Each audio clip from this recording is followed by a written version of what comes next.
మంత్రి గారు వారు మాట్లాడుతూ ఉన్నారు. ఏమని మాట్లాడుతూ ఉన్నారు? గత ప్రభుత్వము అప్పులు చేసిపోయింది, బకాయిలు పెట్టింది,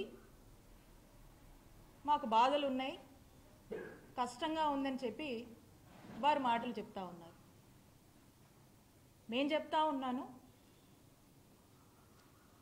గత ప్రభుత్వంలో అంటే చంద్రబాబు నాయుడు గారి హయాంలో 2014 నుంచి 19 వరకు వాళ్ళ హయాంలో వాళ్ళు మిగిల్చినటువంటి బకాయిలు 632 కోట్లుంటే ఆ బకాయిల్ని ఏమాత్రం కూడా మేము సాకులు చెప్పకుండా మేము బాధ్యత తీసుకొని మా జగన్మోహన్ రెడ్డి గారు, మా నాయకుడు జగన్మోహన్ రెడ్డి గారు వాటిని క్లియర్ చేసి 1059గా ఉన్నటువంటి ప్రొసీజర్స్ని 3257 ప్రొసీజర్స్కి పెంచి సంవత్సరానికి 1000 కోట్లు మీ హయాంలో మీరు ఖర్చు పెడితే 3000 కోట్ల వరకు కూడా ఖర్చు పెట్టి బ్రహ్మాండంగా రాష్ట్ర ప్రజలందరికీ కూడా వైద్య సేవలు అందించినటువంటి ఘనత జగన్మోహన్ రెడ్డి గారి ప్రభుత్వానికి దక్కింది. ఆ నమ్మకాన్ని కూడా ప్రజల్లో మేము నెలకొల్పుతున్నాం. మరి ఈ రోజున ఈ సాకులు చెప్తూ ఏవో అప్పులు ఉన్నాయని చెప్పి, ఏదో బకాయిలు ఉన్నాయని చెప్పి మీరు మీ బాధ్యత నుంచి ఏమైనా వైదొలుగుతున్నారా? మీరు ఏం ఇండికేషన్ ఇస్తున్నారు అనేటువంటి సందేహము ఈరోజు రాష్ట్ర ప్రజలకు కలుగుతుంది అని తెలియజేస్తున్నాను.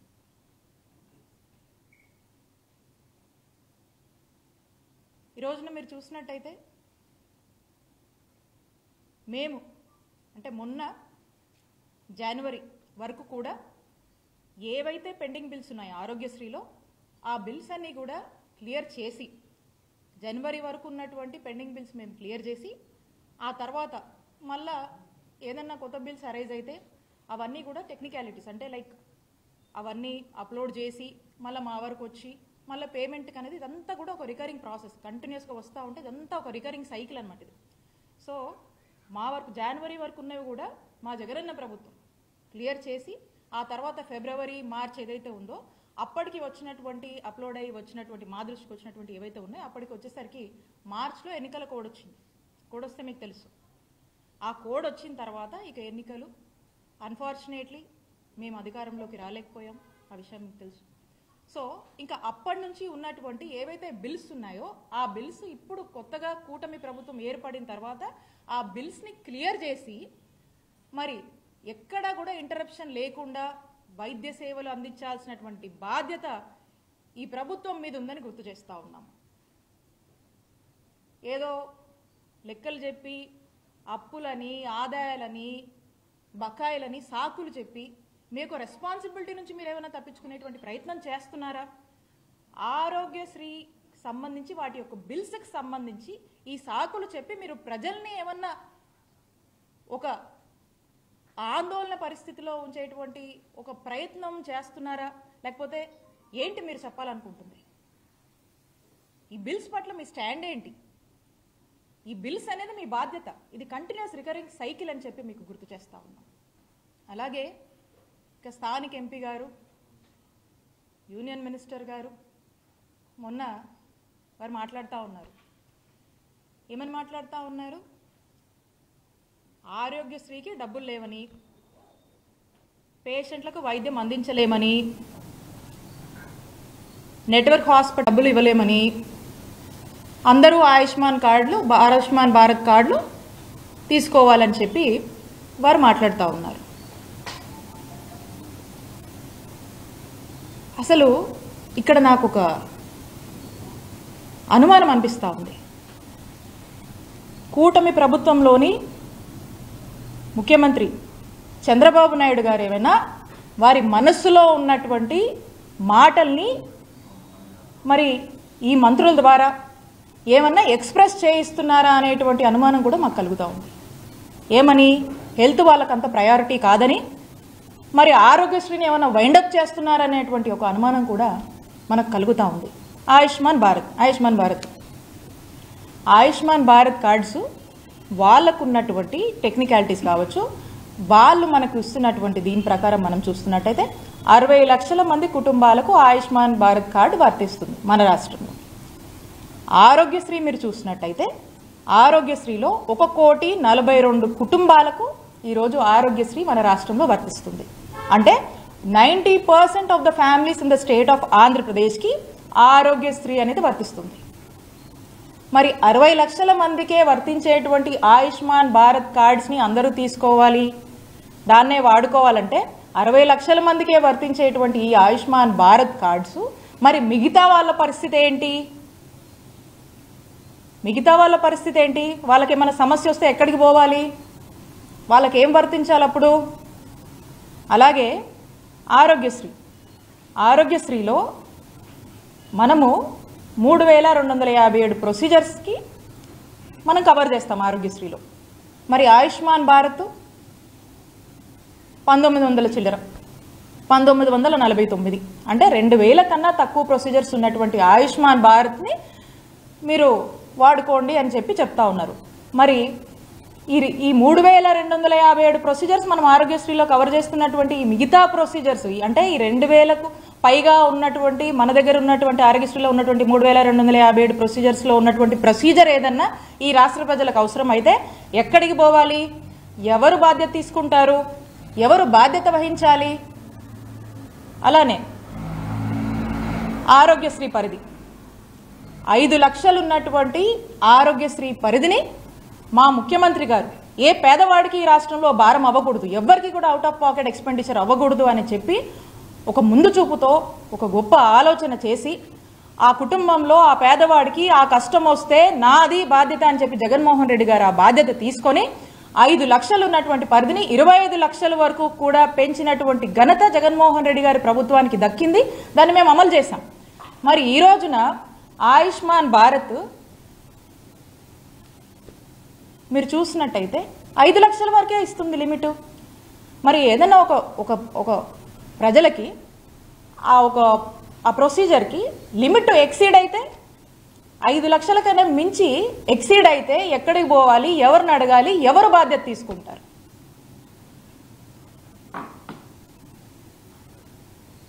ఇక ఆయుష్మాన్ భారత్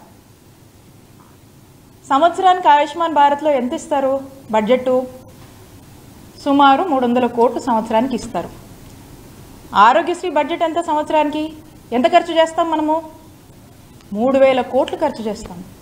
3000 ఈ సంవత్సరం అయితే 3500 కోట్ల వరకు కూడా మనం ఖర్చు చేస్తూ ఉన్నాం. అంటే 10% ఆఫ్ ఆరోగ్యశ్రీ ఆయుష్మాన్ భారత్లో వాళ్ళు ఇస్తున్నారు. 300 crores ఎక్కడ? 3000 crores ఎక్కడ? 3000+ crores ఎక్కడ? ఈ సంవత్సరం మనం ఇస్తున్నటువంటి 3500 crores ఎక్కడ? మరి ఇదంతా ఎవరు బేర్ చేయాలి? 10% కవర్ చేస్తే మరి 90% ఏమైపోవాలి? ఈ ప్రజలు ఏమైపోవాలి? ఈ ప్రజల యొక్క హెల్త్ ఏదైనా ఇబ్బందులు వస్తే వాళ్ళ ఆరోగ్య బాధ్యత ఎవరు తీసుకుంటారు? తీసుకోవాల్సిన బాధ్యత ఎవరి మీద ఉంది? ఆ బాధ్యత మీది కాదా? ప్రభుత్వంగా ఆ బాధ్యత మీది కాదా? ఆ బాధ్యత ఖచ్చితంగా మీదే. కోవిడ్ లాంటి సిచ్యువేషన్లో అనేక ఇష్యూస్ ఉన్న అనేక క్రైసిస్ నడుస్తున్నటువంటి సమయంలో కోవిడ్ని కూడా ఆరోగ్యశ్రీలో పరిధిలోకి తీసుకొచ్చినటువంటి ఘనత జగన్మోహన్ రెడ్డి గారికి దక్కుతుంది.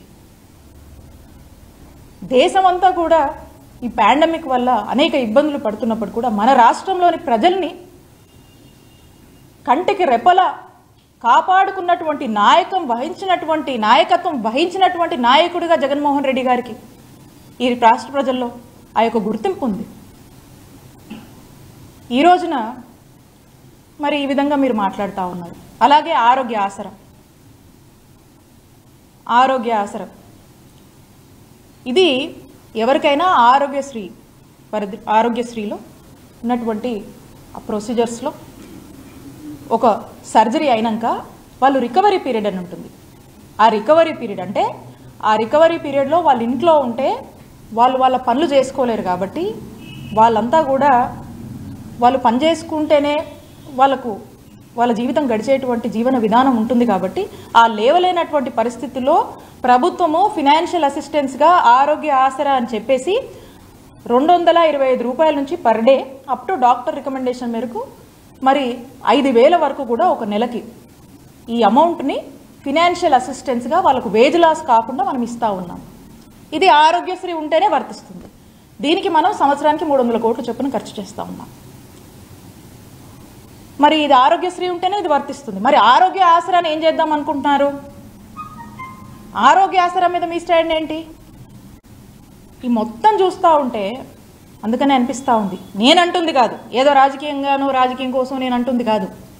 ఇవన్నీ కూడా మేము చేశాం, మనసు పెట్టి చేశాం. ఒక మనసున్న నాయకుడు ఈ రాష్ట్ర ప్రజలకు ఏ కష్టం వచ్చినా కూడా అది నా బాధ్యత, ఏ పేదవాడు ఒక ఆరోగ్య సమస్యతో ఇబ్బంది పడినా అది నా బాధ్యత అని భావించి జగన్మోహన్ రెడ్డి గారు నిరంతరం పరితపించి ఎంత కష్టమైనా సరే అనేక ఇష్యూస్ ఉన్నా, ప్రయారిటీస్ ఇంకా ఉన్నా కూడా ఏదైతే ఇందాక మనం మాట్లాడుకున్నామో ఏ దేశానికైనా హెల్త్ అనేది ఒక టాప్ మోస్ట్ ప్రయారిటీ అని, కానీ మన ఆంధ్రప్రదేశ్ రాష్ట్రంలో జగనన్న ప్రభుత్వానికి ఒక టాపెస్ట్ ప్రయారిటీగా భావించి పేద ప్రజల ఆరోగ్యం కోసం ఎక్కడ కాంప్రమైజ్ కాకుండా ఏ రోజు ఏ సిచ్యువేషన్ అయినా కూడా వాటిని బేర్ చేస్తూ ఎక్కడ కూడా హెల్త్కి తగ్గించకుండా మరి ముందుకు నడిపినటువంటి విధానం ఈ రాష్ట్ర ప్రజలకు తెలుసు.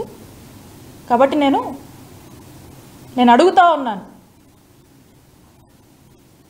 ఈ మంత్రుల్ని, అలాగే కూటమి ప్రభుత్వంలో ఉన్నటువంటి ముఖ్యమంత్రి గారు, ఆరోగ్యశ్రీ మీద మీ స్టాండ్ ఏంటి? దీని మీద మీరు స్పష్టత ఇవ్వవలసిందిగా మిమ్మల్ని నేను కోరుతా ఉన్నాను.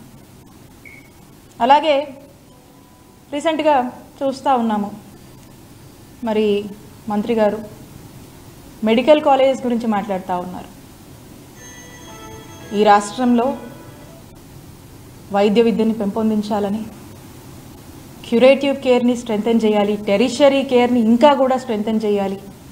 ఈ రాష్ట్రంలోని ప్రజలు ఏ ఆరోగ్య పరిస్థితి వచ్చినా ఇతర రాష్ట్రాలకు వెళ్లకుండా ఇక్కడే ఒక మంచి వైద్య సేవలు అందించాలి అంటే వైద్య విద్యను మనము పెంపొందించాలి, వైద్య విద్యను మనము స్ట్రెంథెన్ చేయాలి అనే ఒక గొప్ప ఆలోచనతో ప్రతి జిల్లాకి ఒక మెడికల్ కాలేజెస్ని తీసుకురావాలనేటువంటి ఒక గొప్ప ఆలోచన చేసి మొట్టమొదటిసారిగా ఈ రాష్ట్ర చరిత్రలో 17 కొత్త గవర్నమెంట్ మెడికల్ కాలేజెస్ని మన రాష్ట్రానికి తీసుకురావాలనేటువంటి ఒక గొప్ప ఆలోచన, సుమారు 8,500 కోట్ల ఖర్చుతో ఈ మెడికల్ కాలేజెస్ని తీసుకురావాలని చెప్పి శ్రీకారం చుట్టినటువంటి ఘనత జగన్మోహన్ రెడ్డి గారికే దక్కుతుంది. మరి ప్రభుత్వం వచ్చిన నాటి నుంచి కూడా ఈ మెడికల్ కాలేజ్ తీసుకురావాలంటే మీ అందరికీ కూడా తెలిసే ఉంటుంది. ఒక మెడికల్ కాలేజ్ తీసుకురావాలంటే ఒక ఓవర్ నైట్గా మనం చేసేది కాదు. ఇది దీనికంటూ కొన్ని ప్రొసీజర్స్ ఉన్నాయి, దీనికంటూ కొంచెం టైం టేకెన్ ప్రాసెస్ ఉంటుంది, దీనికంటూ ఒక హాస్పిటల్ కావాలి, దీనికంటూ కొన్ని కండిషన్స్ ఉంటాయి. సో కాబట్టి ఇవన్నీ ఏమీ అనుకోగానే అయిపోయేటువంటి పరిస్థితి కాదు. అయినప్పటికీ ఒక ప్రాపర్ యాక్షన్ ప్లాన్ ముఖ్యమంత్రి గారు వేసి ఫేజ్డ్ మేనర్లో కూడా ఒక 3 phases కింద ఈ 17 గవర్నమెంట్ మెడికల్ కాలేజెస్ని మేము డివైడ్ చేసుకొని ఆ టార్గెట్ పెట్టుకొని టార్గెట్ రీచ్ అయ్యేలాగా కూడా మేము మా అధికారులను కూడా పనిచేసినటువంటి పరిస్థితి. మరి ఈ ఫస్ట్ ఫేజ్లో మనం చూసినట్టయితే 5 మెడికల్ కాలేజెస్ అనుకున్నాం. 2023 to 24 ఒక 5 కాలేజెస్ అనుకున్నాం. ఆ 5 కాలేజెస్ ఏవైతే ఏం చేశామో దాని తగ్గట్టుగా ఆ 5 కాలేజెస్ని తీసుకొచ్చాము, ఇనాగరేట్ చేశాము, ప్రారంభించాము, ఒక బ్యాచ్ కూడా అయిపోయింది. ఆ నెక్స్ట్ ఫేజ్, సెకండ్ ఫేజ్ ఏదైతే ఉందో ఇది 24 to 25 ఈ బ్యాచ్ అంటే రేపు ఆగస్ట్ సెప్టెంబర్లో ప్రారంభం అవ్వాల్సినటువంటి పరిస్థితి. మరి రేపు ఈ 5 కాలేజీలు ప్రారంభం అవ్వాల్సినటువంటి యాక్షన్ ప్లాన్ మేము వేసాము, దాని తగ్గ స్టెప్స్ మేము తీసుకున్నాము, దానికి సంబంధించినటువంటి ఇన్ఫ్రాస్ట్రక్చర్ మేము వేయడం జరిగింది. అట్ ది సేమ్ టైం దానికి కావాల్సినటువంటి రిక్రూట్మెంట్స్ అవన్నీ కూడా మేము ప్రారంభించడం జరిగింది. మేము కొంత చేసాము, కొంత చేయాల్సింది ఉంది. ఇప్పుడు మరి మెడికల్ కాలేజ్ పరిస్థితి ఏంటో మనకు అర్థం కావట్లేదు. ఈ ఫేజ్కి రావాల్సినటువంటి రేపు ప్రారంభం కావాల్సినటువంటి ఈ 5 మెడికల్ కాలేజెస్ల పరిస్థితి ఏంటి, దానిపై మీ స్టాండ్ ఏంటి మనకు తెలియట్లేదు. దీని మీద స్పష్టత ఇవ్వాల్సినటువంటి అవసరం ఈ ప్రభుత్వానికి ఉంది. ఆ తర్వాత వచ్చే 7 మెడికల్ కాలేజ్ వాటి పరిస్థితి ఏంటి, దాని మీద మీ స్టాండ్ ఏంటి? ఏదో ఇప్పుడు ఈ మెడికల్ కాలేజ్ చేస్తే, ఈ మెడికల్ కాలేజ్ని తీసుకొస్తే ఆ మంచి పేరు జగన్మోహన్ రెడ్డి గారికి వస్తుందేమో అనేటువంటి ఒక ఆలోచన ఏమైనా ఉందేమో నాకు తెలియదు. ముందు చూపు లేకుండా మెడికల్ కాలేజ్ కోసము ఆలోచన చేసి మరి ముందు చూపు లేకుండా జగన్మోహన్ రెడ్డి గారి ఆలోచన చేసి వెళ్తున్నారని చెప్పి మరి మంత్రి గారు మాట్లాడుతూ ఉన్నారు. ముందు చూపు లేకుండా ఏమీ ఆలోచన చేయలేదు. ముందు చూపు ఉంది. ఈ రాష్ట్ర ప్రజల కోసం కమిట్మెంట్ ఉంది. ఈ రాష్ట్రంలో అనేక మంది డాక్టర్ అవ్వాలనుకునేటువంటి విద్యార్థుల పట్ల బాధ్యత ఉంది. ఎంతో ఆశగా ఎదురు చూస్తున్నటువంటి ఆ తల్లిదండ్రుల పట్ల బాధ్యత ఉంది. కాబట్టే ఈ ఒక గొప్ప ఆలోచనలు చేశాం. ఒక మంచి మెరుగైన వైద్య సేవలు మన రాష్ట్రంలో అందించాలి, వాళ్ళ ప్రాంతానికి దగ్గరగా అందించాలి. ఎంతోమంది డాక్టర్స్ని మనం తయారు చేయాలి. ఏదో మన రాష్ట్రానికే కాదు, మన దేశానికి, ఇతర దేశాలకు కూడా ఈ డాక్టర్లు సేవ చేయాలి అనేటువంటి ఒక గొప్ప ఆలోచనతో మనం ఇక్కడ డాక్టర్లని తయారు చేయాలి అనేటువంటి ఆలోచనతో ఒక మెడికల్ కాలేజ్ పెడితే ఒక డాక్టర్సే కాదండి, అనేక బెనిఫిట్స్ ఉంటాయి. ఆ ప్రాంతంలో మంచి వైద్య సేవలు అందించవచ్చు, ఆ ప్రాంతంలో ఎంప్లాయ్మెంట్ ఆపర్చునిటీస్ వస్తాయి, ఆ ప్రాంతం అభివృద్ధి చెందుతుంది. ఇలాంటి ఒక గొప్ప ఆలోచనతో మన ముఖ్యమంత్రి గారు ఆ రోజున జగన్మోహన్ రెడ్డి గారు అడుగులు వేస్తే మరి ముందు చూపు లేదు, ఎట్లా పడితే అట్లా చేశారు అని చెప్పి మాట్లాడుతూ ఉన్నారు. ఇక్కడ మరి మీరు ఎందుకు చేయలేకపోతా ఉన్నారు? మీ ప్రయారిటీ ఏంటి? మీ ప్రయారిటీ ఇది కాదా? ఇప్పటికి కూడా మాకు అర్థం కావట్లేదు. ఈ కాలేజ్ స్టేటస్ ఏంటి, దీని మీద మీ యాక్షన్ ప్లాన్ ఏంటి అనేది ఈ ప్రభుత్వాన్ని స్పష్టత ఇవ్వవలసిందిగా మేము కోరుతా ఉన్నాము. అలానే లాస్ట్ ఇయర్ కేంద్రము ఒక పబ్లిక్ నోటీస్ ఇచ్చింది. ఏమనంటే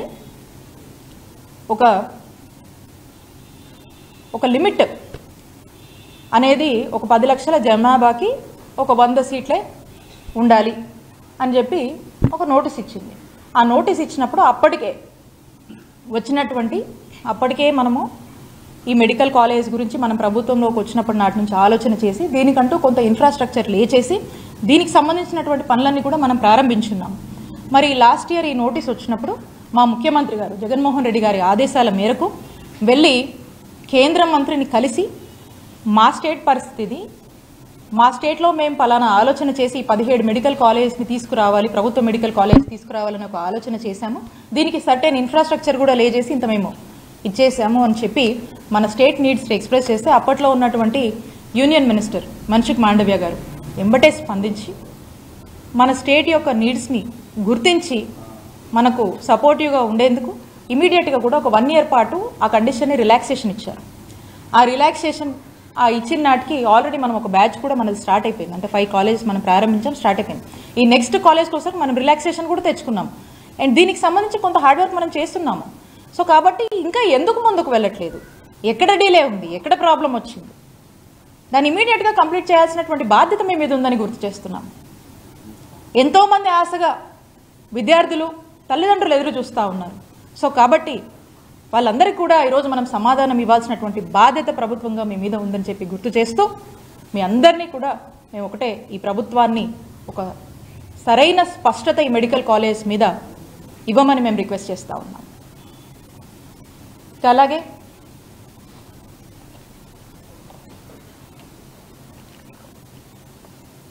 ఈ రాష్ట్రంలో రూరల్ ఏరియాస్ అన్నిట్లో, రిమోట్ ఏరియాస్, ట్రైబల్ ఏరియాస్లో, మారుమూల ప్రాంతంలో అన్ని చోట్ల కూడా ఒక మెరుగైన వైద్య సేవలు మరి వారి యొక్క డోర్ స్టెప్స్ దగ్గర ఇవ్వాలి, ఆ గ్రామాల్లోనే ఇవ్వాలి అనేటువంటి ఒక గొప్ప ఆలోచన చేసి జగన్మోహన్ రెడ్డి గారు ఒక నావల్ ఇనిషియేటివ్స్కి మరి శ్రీకారం చుట్టి ఫ్యామిలీ డాక్టర్ ప్రోగ్రామ్ని ఇంట్రడ్యూస్ చేసినటువంటి పరిస్థితి.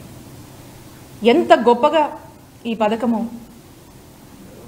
ఒక గొప్ప రిజల్ట్స్ని ఇచ్చింది, ఎంత చక్కగా కూడా ఈ రోజున గవర్నమెంట్ డాక్టరు ఆ గ్రామంలో ఉండి వైద్య సేవలు అందించడము, గవర్నమెంట్ డాక్టర్ ఈరోజు లేవలేనటువంటి పరిస్థితిలో ఉన్నటువంటి పేషెంట్స్ దగ్గరికి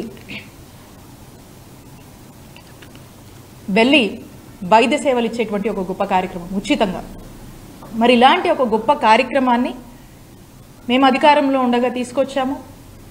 ఇది ఒక ప్రివెంటివ్ కేర్ మాదిరిగా, prevention is better than cure, అంటే ఒక ఫస్ట్ ఎయిడ్ మాదిరిగా ఏదన్నా ఒక ఇష్యూ వస్తే ఆ గ్రామంలో అక్కడే మనకు పరిష్కారం దొరికేటువంటి ఒక గొప్ప కార్యక్రమంగానే మనం చూడొచ్చు. అంటే ఏదున్నా కూడా మన గ్రామంలోనే మనకు వైద్య సేవలు అందుతాయి, అవసరమైతే మనకి ఇంటికే వచ్చి డాక్టర్ చూసేటువంటి ఒక ఆలోచన చాలా గొప్పగా దీన్ని మేము ఇంప్లిమెంట్ చేశాం. ఇది ఎంతోమంది రాష్ట్ర ప్రజలకు మంచి వైద్య సేవలు అందించడంతో పాటు ఎంతోమంది ఆరోగ్యాన్ని కూడా కాపాడినటువంటి పరిస్థితి. మరి ఇలాంటి ఒక గొప్ప ఫ్యామిలీ డాక్టర్ లాంటి ప్రోగ్రామ్ మీద మీ స్టాండ్ ఏంటి? అసలు ఇది కంటిన్యూ అవుద్దా? దీని మీద మీ ఆలోచన ఏంటి? అనేది ఈ ప్రభుత్వాన్ని నేను స్పష్టత ఇవ్వవలసిందిగా రిక్వెస్ట్ చేస్తూ ఉన్నాను. అలాగే ఆరోగ్య సురక్ష అనేటువంటి ఒక కార్యక్రమం. ఈ ఆరోగ్య సురక్ష అనే కార్యక్రమంలో ఇందాక మనం మాట్లాడుకున్నట్టు ఫ్యామిలీ డాక్టర్ ప్రోగ్రాంలో డాక్టర్స్ వెళ్ళి గ్రామాలను చూస్తారు, ఓపీస్ కండక్ట్ చేస్తారు, అలాగే అక్కడే ఉచిత వైద్య సేవలు అందించడం, టెస్టులు చేయడము, ఇంకేదైనా ఉంటే రిఫరల్ ఏమైనా అవసరమైతే చెప్తారు. సో ఇక్కడ సూపర్ స్పెషాలిటీ వైద్య సేవల్ని ఈరోజు ఆరోగ్య సురక్ష కార్యక్రమంలో ఆ గ్రామంలోనే అందించినటువంటి పరిస్థితి. మరి ఈ సూపర్ స్పెషాలిటీ వైద్య సేవల్ని మనం అక్కడ అందిస్తే అక్కడి నుంచి అవసరమైతే మళ్ళీ రిఫరల్ కూడా మరి రికమెండ్ చేసేటువంటి పరిస్థితి. దాన్ని మళ్ళా ఈ కార్యక్రమాన్ని ఫ్యామిలీ డాక్టర్తో అనుసంధానం చేసి ప్రజలకు ఎక్కడ కూడా ఇబ్బంది లేకుండా చక్కటి వైద్య సేవలు, వారి యొక్క ఆరోగ్యం పట్ల బాధ్యతని మీకు ఈ కార్యక్రమాల ద్వారా మీకు అర్థమవుతూ ఉంది. ఇది మనం చేశాం. మరి ఈ కార్యక్రమం మీద మీ స్టాండ్ ఏంటి? ఇది కంటిన్యూ చేస్తారా లేకపోతే ఏంటి అనే దాని మీద కూడా ఈ ప్రభుత్వం స్పష్టత ఇవ్వవలసిందిగా నేను రిక్వెస్ట్ చేస్తూ ఉన్నాను. అలాగే ఇవన్నిటితో పాటు ప్రివెంటివ్ కేర్, క్యూరేటివ్ కేర్ దీన్ని స్ట్రెంథెన్ చేస్తూ ఒక మంచి ఇన్ఫ్రాస్ట్రక్చర్ అనేది మనం ఏర్పాటు చేయాలి. ఉన్నటువంటి హాస్పిటల్స్ని రివ్యాంప్ చేస్తూ, నాడు నేడు అని చెప్పేసి ఉన్నటువంటి హాస్పిటల్స్ని రివ్యాంప్ చేస్తూ, కొత్త హాస్పిటల్ని తీసుకొస్తూ, అవసరమైన డెవలప్మెంట్స్ చేస్తూ, క్షేత్రస్థాయి నుంచి మనం చూసుకున్నట్టయితే వీటి ఎక్కడైనా అర్బన్ ఏరియాస్లో కావచ్చు, రూరల్ ఏరియాస్లో కావచ్చు, డిస్ట్రిక్ట్ లెవెల్ కావచ్చు, క్షేత్రస్థాయి నుంచి మనం తీసుకున్నటువంటి పిహెచ్సి కావచ్చు, సిహెచ్సిస్ కావచ్చు, ఏరియా హాస్పిటల్స్ కావచ్చు, డిస్ట్రిక్ట్ హాస్పిటల్స్ కావచ్చు, మెడికల్ కాలేజెస్ కావచ్చు. సో టోటల్గా ఇవన్నీ కూడా నాడు నేడులో భాగంగా 17,000 కోట్లతో నాడు నేడు ఖర్చు చేస్తూ ఇవన్నీ కూడా మనం డెవలప్ చేస్తున్నటువంటి పరిస్థితి. మరి ఈ నాడు నేడు మీద మీ స్టాండ్ ఏంటి? ఈ నాడు నేడులో భాగంగా మీరు డెవలప్ చేస్తారా లేకపోతే అప్పులు, బాకీలు, బకాయిలు అని చెప్పి సాకుతో దీని నుంచి కూడా మీ బాధ్యత నుంచి ఏమైనా వైదొలిగిపోతారా? సో మీ ప్రయారిటీస్ ఏంటి? మీ యాక్షన్ ప్లాన్ ఏంటి? ఇవన్నీ కంటిన్యూ అవుతాయా లేదా అనేటువంటి ఒక స్పష్టతని, మీ స్టాండ్ ఏంటి అనే దాని మీద నేను కూటమి ప్రభుత్వంలో ఉన్నటువంటి ముఖ్యమంత్రి చంద్రబాబు నాయుడు గారిని అలాగే ఈ మంత్రి గారిని కూడా సమాధానం చెప్పవలసిందిగా, ప్రజలకు స్పష్టత ఇవ్వవలసిందిగా నేను కోరుతా ఉన్నాను. మేము ఒక్కటే చెప్తా ఉన్నాను, ఈ కార్యక్రమాలన్నీ మా నాయకుడు జగన్మోహన్ రెడ్డి గారి నాయకత్వంలోని మా ప్రభుత్వంలో మేము మా సాయశక్తుల బెస్ట్ ఆఫ్ అవర్ ఎబిలిటీ అనేకసార్లు రివ్యూలు చేసుకొని, అనేకసార్లు ఇంకేం చేయాలి, ఇంకేం చేస్తే బాగుంటుంది అని చెప్పేసి అనేక రివ్యూలు కండక్ట్ చేసుకొని 1కి 2 సార్లు ఏదైనా ఒక స్కీమ్ ఇంప్లిమెంటేషన్కి వెళ్తుందంటే 1కి 2 సార్లు చెక్ చేసుకొని దాని ఇమీడియట్గా ఏదైనా లూప్స్ ఉన్నా, ఏదైనా ఫ్లాస్ వచ్చినా కూడా వాటిని రెక్టిఫై చేస్తూ, దానికి ఎంత బడ్జెట్ అవసరమైనా కూడా ఏమైనా సరే ఎక్కడ కూడా వెనకాడకుండా, ప్రజలకు ఎక్కడంటి అసౌకర్యం కానీ ఇబ్బంది కలగకుండా మేము ఎంత కష్టమైనా కూడా ముందుకు వెళ్ళి ఇవన్నీ కూడా ఇంప్లిమెంట్ చేశాము. ఇదంతా కూడా ఒక రికరింగ్ సైకిల్, ఇదంతా కూడా ఒక రికరింగ్ ప్రాసెస్. సో కాబట్టి ప్రభుత్వంగా ఎప్పుడు కూడా మా హయాంలో మేము ఎప్పుడు ఈ బాధ్యత నుంచి మేము ఎప్పుడు కూడా ఇది మాదే ఈ బాధ్యత, ఇది మా టాపెస్ట్ ప్రయారిటీ, హెల్త్ మా టాపెస్ట్ ప్రయారిటీ, ఈ బాధ్యత మాది అని చెప్పి చాలా బాధ్యతగా భావించి మేమంతా కూడా చాలా బాధ్యతగా నడిపాము. మీరు కూడా ఇంకా ఈ సాకులతో వెళ్తే మనం ఏ స్పియర్లోనూ కూడా ముందుకు వెళ్ళలేము. కాబట్టి ఈ సాకులు కాకుండా ఇంకా బెటర్గా మీరు చేస్తే బాగుంటుందని కోరుకుంటూ, అలాగే ఈ అన్నిటి మీద కూడా మీరు మీ స్టాండ్ ఏంటో అని ఒక స్పష్టత ఈ ప్రభుత్వం ఇవ్వవలసిందిగా ప్రజల పక్షాన మేము కోరుతున్నాము. మేము ఒకటే చెప్తా ఉన్నాము, మేము మా నాయకుడు వైఎస్ జగన్మోహన్ రెడ్డి గారి నాయకత్వంలోని మేమంతా కూడా ప్రజలకు ఏ అవసరం వచ్చినా, ఏ విషయంలో అండగా ఉండాలన్నా కూడా మేము అధికారంలో ఉన్నా, మేము అధికారంలో లేకపోయినా కానీ ప్రజలతోనే ఉంటాము, ప్రజల పక్షానే నిలబడతాము, ప్రజల కోసం పోరాడతామని చెప్పి తెలియజేసుకుంటూ సెలవు తీసుకుంటున్నాను. Thank you.